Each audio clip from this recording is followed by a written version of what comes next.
Welcome to Dungeon Academics. My name is Thomas and I will be your instructor. I'd like to talk about board games today. What makes a good board game? What is a board game? I love board games. I've been playing board games ever since I was a small child. My father was a big board game enthusiast and we used to play as a family, my father and mother, myself and my younger brother. There were games that we played a lot and we loved. Popular in our house was a game called The Business Game, which sounds very dry, but it's about operating a gold mine in Wales and shipping gold over to America. Not the best board game by modern standards, but we enjoyed playing it as a family, and that's the thing that counts the most. We had Monopoly, but didn't tend to play it very much. Even from a young age, I knew Monopoly wasn't a particularly great board game, and there were better ones available.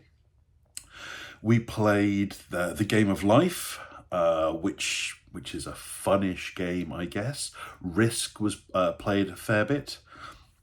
And then we had a game called Mousetrap, which is a very gimmicky roll and move game where you land on the squares on the board and assemble a Rube Goldberry-esque mousetrap. I just sounded very Scandinavian. Rube Goldberg. Sorry, I pronounce it Goldberry because Swedish. But okay, I've been playing board games a long time. I got into Warhammer when I was about 10. I got my first figures there. There were some friends in the village and my school who also collected, and we started buying models and then actually played a few games. My first game of Warhammer was actually under the old Rogue Trader rules, but I really got into it when second edition came out. In my early teens, I got into roleplay games. When I was 18, I actually got a job at Games Workshop, worked there for 7 years, loved it.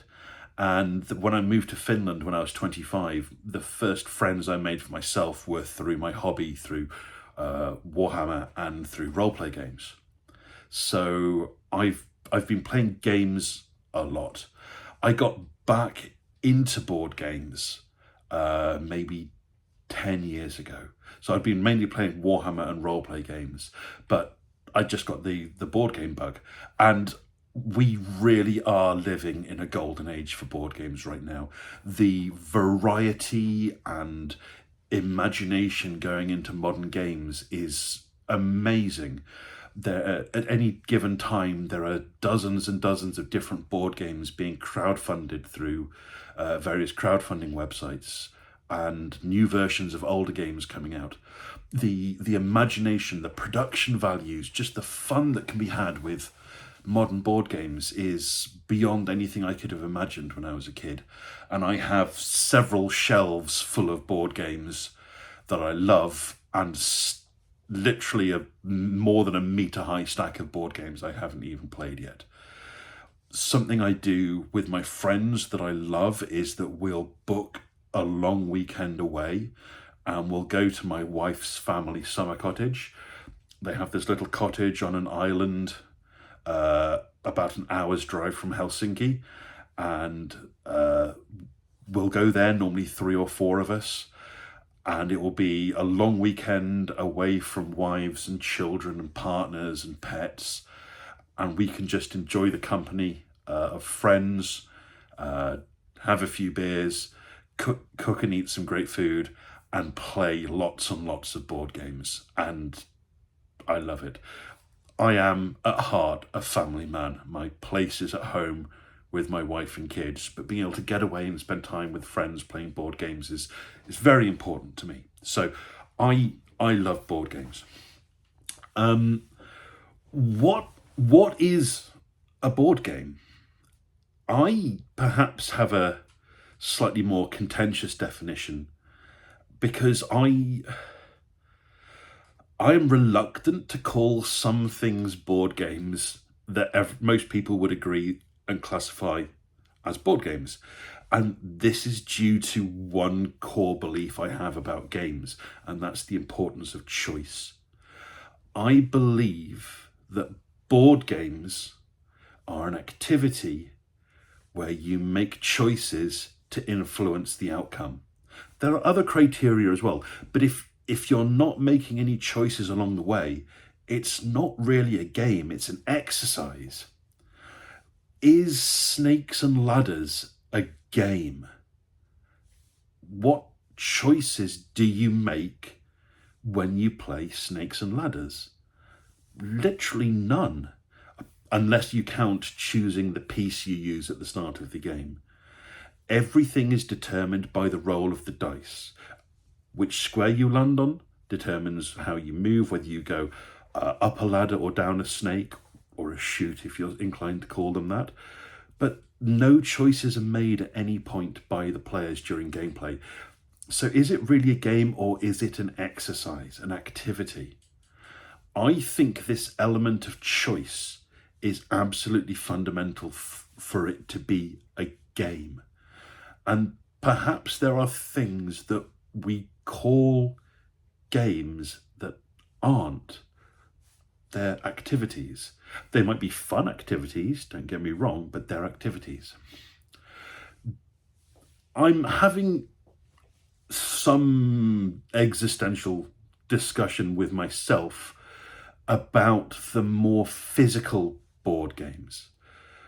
Recently, we got a board game for my children called Build It that involves building a rickety skyscraper with different levels and different supports holding up the levels. And it's a game, certainly, and you would play it on a floor or a tabletop.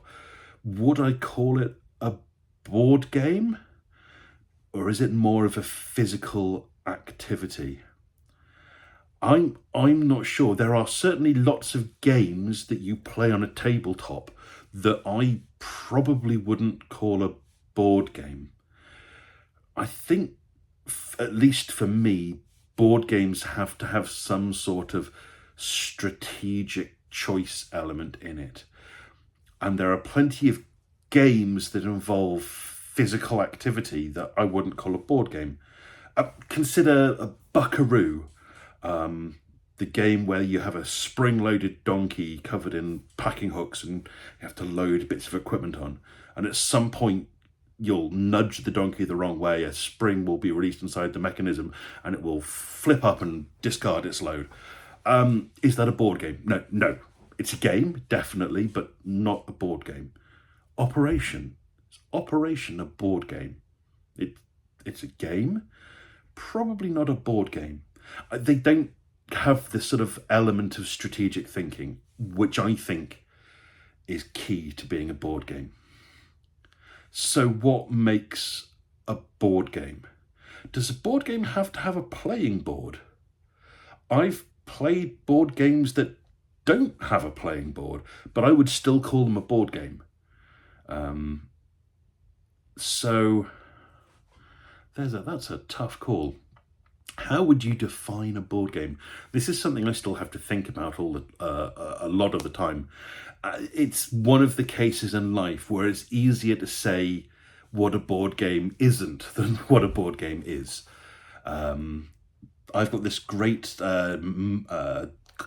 colonizing game. You're colonizing Mars, and you have all these different buildings that you have to assemble, and the buildings are actual plastic pieces that are linked together with electronics built inside, and when you connect it to existing buildings, it creates a sort of connection and hub. Everything has computer chips in it. It's all connected to an app, and the status and activity of the building is connected to your app. And when you play cards, they have RFID chips on them, and you tap the central building and it records the card as being played. It's wonderful. It's a very complex game. I've played it a few times and I love it. There's no actual board, but you are spreading out this colony over your tabletop, so it looks fantastic. No board, still a board game. So what are board games? I know it when I see it. That's not the most helpful definition, but I know it when I see it, and I know when it's not. But what makes a good board game? This is going to be personal for every player. And I've mentioned this before, but the primary criteria for me is, does everyone enjoy it? And if everyone enjoys it, it's a good board game. I would perhaps go even further, because I play a lot of board games with my younger children. My oldest, he can play proper full-size board games with us. That's fantastic. But my two younger kids are 5 and 7. They can't handle the more complicated board games. So if there's too much reading involved, it's not going to work out for them. But if they're enjoying it, then maybe it's a good board game. Even if I don't particularly like it, if they're having fun, then it is good as far as I'm concerned. So Monopoly Junior, I made a whole video about that. Objectively, I don't think it's very good, but subjectively, yes, it's a good board game. But what makes a board game good for me? There are a number of criteria that I've been looking for in board games that really make or break a good game. And interestingly, theme and setting isn't always one of them. There are plenty of board games that have a theme that definitely appeals to me. Interplanetary colonization, fantasy exploration and conquest, things like that. I've got lots of board games about building an empire in space, or creating a kingdom and crushing your enemies, or exploring dungeons. These are all things that would naturally appeal to me in games, so that's fine. But one of my favourite board games is called Obsession, and it's about organising tea parties in Edwardian manners. It's very Sense and Sensibility. And you'd think that as a middle-aged man, this might not be my subject material. The truth is, I got the board game because the reviews said, this is amazing, one of the best board game mechanics you've ever played, definitely get this game. So I got it, and I tried it, and I loved it, and I will play it again and again and be happy. And I enjoy the theme because it's an opportunity to tell a story. So for me, one thing that's important, but not always, is the ability to tell a story with what you're doing. Whether you're colonizing Mars or organizing a tea party, telling a story is fun. There's a board game about bicycle races. It's called Flamme Rouge, and I'm relatively familiar with the rules because I wrote the online version of them for an app, but I've never actually played the game. But I have no interest in playing the games. Even though I learned the rules for this writing project, at no point did I think this sounds like fun for me. I like riding bicycles. I'm not that interested in competitive cycling, but I didn't see a story coming out of it. That being said, there's a roll and not a roll and write. There's a board game that I've played that a friend of mine has about designing cars in Detroit. I think it was called Motor City.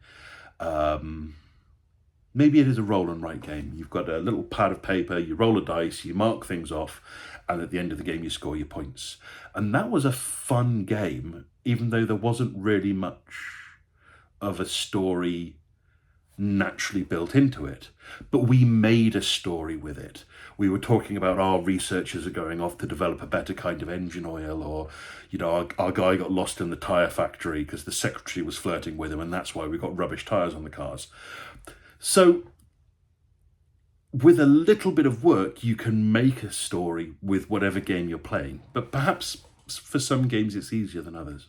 But for me, telling a story is really important. How about game mechanics? What's important for me? There are lots of games that I've played and I've enjoyed, but I've come away with the same criticism, that it felt like everyone sat round the table was playing their own game and we weren't necessarily interacting with each other. There's a storytelling game called Arabian Nights, I think that's the name of it, which involves going on this epic quest to build your reputation and find love. There's a huge reference table with 1,000 entries in it with different story options that has you flipping back and forth through the book. Absolutely fantastic game. I've played it a couple of times and enjoyed it. But there was almost no interaction between the players involved. We were each making our own story pretty much entirely independently of each other. And changing that so that there was more interaction would have been really enjoyable. I like to consider Catan. Catan is a great board game. If you've never played Settlers of Catan, it's one of the board games I think everyone should play. And you're sharing a relatively small island that you're colonizing, building settlements and exploring. And due to the limited amount of space, you are always interacting with other players. Where they build will have a direct impact on what you do, because it might cut off parts of the island. In fact, racing to block other people off is one of the main strategies in the game. In addition to that, trade between players is absolutely key to the game. So although the turns are relatively quick, as soon as trade is involved, every player is brought in to every turn. And that, I think, is a really nice example of a board game with lots of player-on-player interactivity. There are other games that might be semi-cooperative or fully cooperative that rely on player interaction, and that's great. And then you have bluffing games like Sheriff of Nottingham, where each player is trying to bluff against each other player in every turn. And I think that's a fantastic game because of this player-on-player interactivity. So for me, a great board game is one where the players are interacting. Either it's fully or semi-cooperative, there's a good trading mechanism, or there's something built into the game where players have to interact through trade, through cooperation, through conflict, or some other mechanic. Tiny Epic Galaxies, that's a fun little game. Again, that's one I'd recommend for everyone.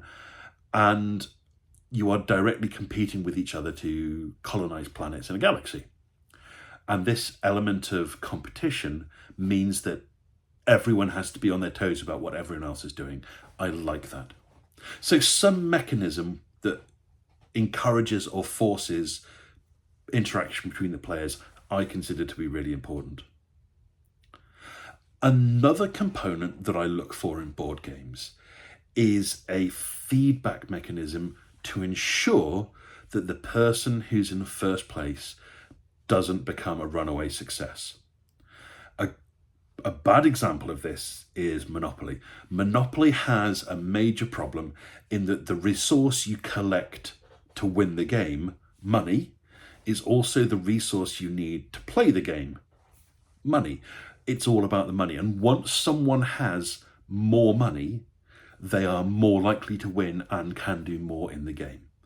This sort of positive feedback loop ensures that the player in first place gets an unassailable lead and the player in last place is doomed. I like games that have a mechanism that allows players who've had a bit of bad luck a chance to catch up, and players who've benefited from a bit of good luck to not be pushed too far ahead. Tricarian handles this really well. Again, that's another really lovely game. Tricarian, you play a team of stage magicians preparing tricks to be illusions to be performed. So it's not all about performing the tricks. It's about getting the resources, learning the techniques, building your staff, and then assembling a show, which includes other magicians' performances as well. And the person who's in the lead gets to go last, and the person who's got the lowest score gets to go first. It's a worker placement game. You each take turns placing a worker, and wherever you place them, the first worker to go there gets a fairly hefty bonus, and the last worker to go into a particular area doesn't get nearly as good reward for their activities. So having the first turn each turn is actually quite a major bonus. And the player who's in last place gets to place the first worker, so they're guaranteed to get the best spot in whatever field they decide is most important. So as long as you know the rules and understand how the game works, going last is a major bonus, because you can leverage that to get quite a significant advantage. I like this sort of feedback mechanism that's included. Catan doesn't have one. I think that's perhaps one of the few areas where Catan has a weakness. Although there is this sort of unspoken code that the players will disfavor whoever's in first place, whoever has the most points on the table.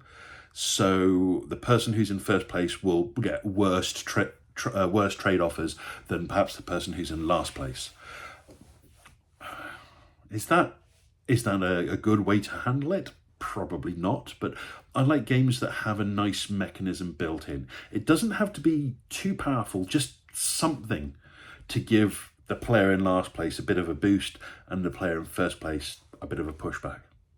This actually ties against the next thing that I like in board games, which is a bit of mystery when it comes to scoring. There are plenty of games where every piece of information is public information, and you can see the exact ranking of players at all points. What I like to have is a vague indication of who's ahead and who's behind on most criteria, but some hidden information. So you've got stratagems that are at play that other people can't see. This can be represented by having things that aren't necessarily tracked during the game and only revealed at the end. Tiny Epic Galaxies, I'll come back to that game, does this really nicely in that you have points that are visible and tracked during the game, but you also have some secret objectives which can just push you over the line at the end of the game. So the game ends when someone scores over a certain point threshold with the visible points. And then at the end, your secret missions are revealed. And it might be that you weren't ahead, but your secret mission pushes you above. I like this mechanism, this duality that some points are tracked, but some things are kept hidden until the end. It allows players who have an obvious disadvantage to get a boost, and players who have an obvious advantage perhaps to be penalised a little bit, but then this hidden information can change things up. And this level of strategy I find very appealing. Are there other things that I enjoy in board games? Well, most other things are not universal. There are certain mechanisms that I like, but they're not fundamentally important to me. Worker placement, engine building, things like that. I enjoy them, but I enjoy plenty of games that don't have them. The key for me is player interaction, some sort of feedback mechanism, and a general sense of fun. Is everyone having a good time? So when I play board games, that's what I'm looking for. And not every board game has all of these things, but there are enough board games out there that I have a wonderful collection, and I can do two things almost every time we suggest board games. I can have a new game that we've never played, and I can have a game that I know we're all going to enjoy. And I think that's about as much fun as you can have. So that's a lot of me talking about board games. I'd love to hear your opinions. What are board games that really do it for you? And more importantly, why? What is it about these board games, about the mechanics of the board game, that you find interesting? I'm sure there are board games with amazing themes, and I'd love to know about these games as well. But really, what stands out to make a board game mechanic good for you? So please tell me about your favourite board games and enjoy your next game, whatever it may be.